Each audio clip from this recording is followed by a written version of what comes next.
Heavyweight boxing fans, what's the deal? All right, man. So the clock is ticking. The clock is ticking. We got what, September 3rd is the deadline, and we're gonna see what the WBA wants to do. People in the comment section yesterday were telling me it's a dead issue. They're not gonna do this. Eddie Hearn said, and I keep telling you guys, man. Okay, that's cool. That's what Eddie Hearn said. Just like on Ortiz's side, that's what Jay Jimenez said. What I'm telling you is I want to hear directly from the WBA, so I can, even if Eddie Hearn is right, I want to hear from the WBA. I don't take his word as, like it's written in stone.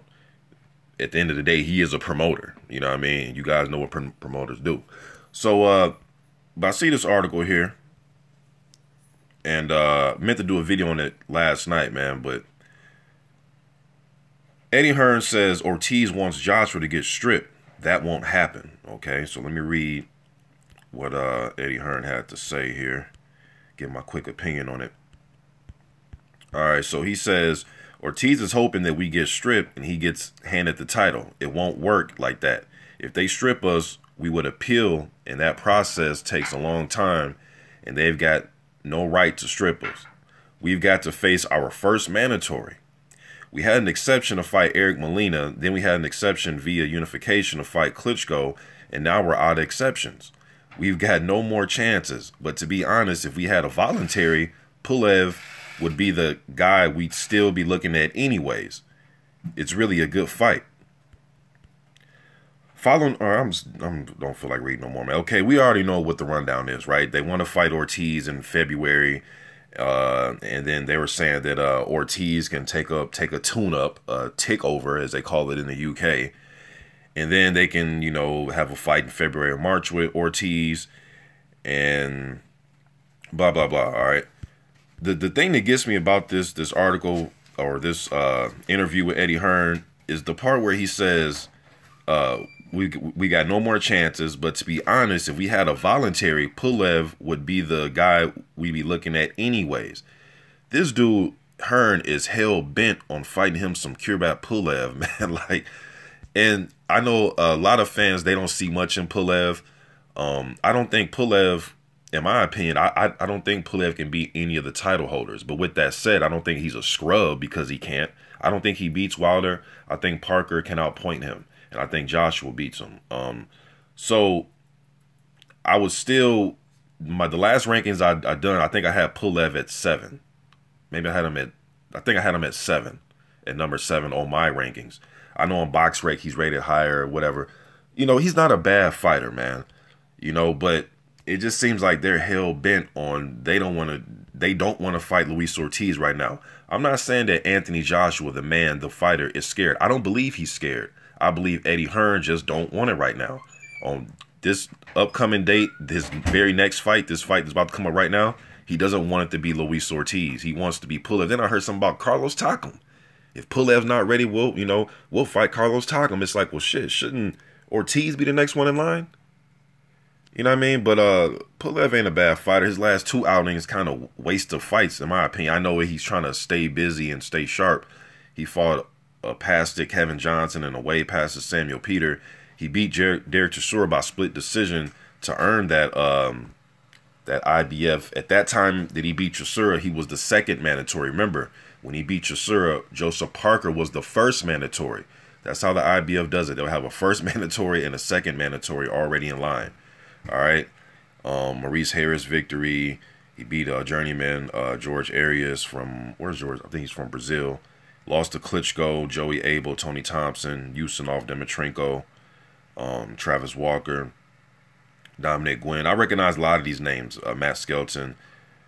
So, and he was an Olympian. He was in the Olympics. Who did he lose to? He lost to Oscar Rivas, the 20-0 prospect that fights up there in Canada. He lost to Oscar Rivas. But Pulev is a decent, what does BoxRec have him rated? Number 7, so yeah, I think he's right around there, number 7, anywhere from like 7 to 10, somewhere in there. All right, but he's a top 10 fighter to me, but it's really, I just don't see why Eddie Hearn is just so hell-bent on fighting Pulev. The man just said, even if they had a voluntary defense, they would still pick Pulev. I mean, he could at least tell us that they would try to consider, hey, if Pulev's not ready, we'll consider trying to fight Ortiz next, because we know that Pulev said he needs what, 3 to 4 months minimum before he gets in the ring. I believe that the IBF is going to force Pulev to take either the October 28th date or a date like in November. That's what I think is going to happen. But just reading this from Hearn, oh man, it's like they really want them some damn cure about Pulev, man. I just don't. That part just sticks out to me, man. You know, and I know some of you, well, why can't they just wait? You know, why can't Ortiz just wait until February or March? He'll get his chance. He'll get, okay, why can't Pulev just wait until February or March? He'll get his chance. You get what I'm saying here? We can both play this game. And I know people say, well, Pulev's had the IBF mandatory way before Luis Ortiz. That's a lie. Look, man, I don't feel like pulling it up right now, but all you got to do is go on YouTube, go to the search box, and type in, you can type in Ortiz or WBA orders Ortiz to fight Joshua Klitschko winner. Man, that news was out like in December of last year. My video will pop up. There's a few YouTubers' videos that will pop up when that happened. So no, Eddie Hearn, he did not just get ordered to fight the WBA. WBA didn't order Ortiz to fight the WBA title holder a few months ago. I heard Hearn say that, like just last month they ordered it. No, they've been ordered it. They did it last year. You know, and then I believe it was like 2 days after that, that's when Sauerland came out on, I believe it was Twitter, and they were the one that was saying, no, the IBF, the winner out of Klitschko and Joshua has to fight Kurbet Pulev, no exceptions, no in-between fights. But that information, when they came out on Twitter and said that, that was literally like a day or two after the information about Ortiz came out. And I remember during that time, I was like, man, I don't know what's going on. Ortiz and them come out, you know, the WBA said got to fight Ortiz. And then Sauerland comes out a day or two later after that on Twitter saying, no, they got to fight us. That's when I was just confused. Like, man, I don't know what the hell's going on here. You know, but this just being so hell-bent to fight Kurbet Pulev is just crazy, man. Then I heard Carlos Takam's name last week sometime. So it's like, dude, I don't think, again, sometimes it's not the fighters, man. It's their promoters and their teams that don't want certain fights. You know what I mean? So, I don't know, man. This shit just look crazy, man. Like, they're just hell-bent on fighting Pulev. But all the speculation will be over, hopefully, by today. Hopefully something comes out today. Tomorrow's the deadline. I hope they don't tell us some bogus reason why they won't give us an answer tomorrow and say, oh, it's Sunday. I mean, you guys knew it was Sunday weeks ago, that the 3rd would be, you know, September 3rd to be Sunday. So, let's just get this handled, man, so we can go from here and see what's going to happen. Because this thing is affecting, in my opinion, I think it's affecting Deontay Wilder and Luis Ortiz. I know what Luis Ortiz is trying to do. He's trying to sit it out and wait to see if they'll strip the WBA to make his fight with Wilder even bigger, because it'll be a unification fight. I know what he's doing. He's playing his cards. He's trying to sit back. He can fight Deontay Wilder, or he can try to wait in February, March to fight Joshua. But right now, Ortiz just kicking back, playing his cards right, and he's trying to see what the WBA is going to do. You know, so I know what he's doing, man. But I don't know, man. This just being hell-bent to fight Pulev just kind of, it's just crazy to me. And then you're saying that Ortiz can fight a warm-up, tune-up. And that's the thing. He's not understanding, man. A lot of us fans, we're getting tired of these warm-up, tune-ups. You know what I mean? Like, we just want to see the actual fights. You know, so I guess we'll see, man. I guess I could just read what else he said.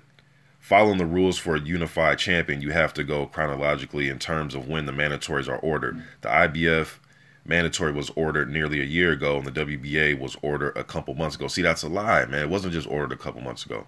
We really want to fight Luis Ortiz in February and March, and we'll do a deal to fight him now. Okay, so he's saying that they'll make a deal to fight him now. I've heard that before. I think, yeah, I don't even want to read the rest of this. Tomorrow we'll know what's going on, man. You know, so with the Pulev thing, and then another thing about Pulev, when he was offered the fight last year, you know, when Joseph Parker decided to go the WBO route and fight Andrew Reese Jr. for that vacant title, they offered Pulev the fight then, and he was saying, no, I need more time. I want to defend my EBU title, and I think Marius Wack was going to be ordered to fight him for that EBU title. And then once he vacated it, it turned into Marius Wack versus the young prospect Ajay Caballero. And, you know what I mean, Pulev didn't want the fight then. Even then, he said he needed more time. You guys can look all this stuff up. He even said, no, I need more time to get ready for him. I want to defend my EBU title. And he don't seem like he even wants to fight. And then now he's talking about 3 to 4 months minimum. I don't even think Pulev want to fight Joshua. Every time the fight comes around to him, he talking about he need more time. It's like, who is this dude to dictate anything? And if you guys go on his go to Kurbat Pulev's Facebook and go look at the month of July. He's standing in the ring holding his fist up. I think it's him and his brother. It's a picture of him. He looks to be in very good shape, man. You know what I mean? So I don't know. Whenever it comes to Joshua, he always needs more time. It's just getting kind of fishy. It's like last year you needed more time when it was presented to you. Now they're presented to you again. You still need more time.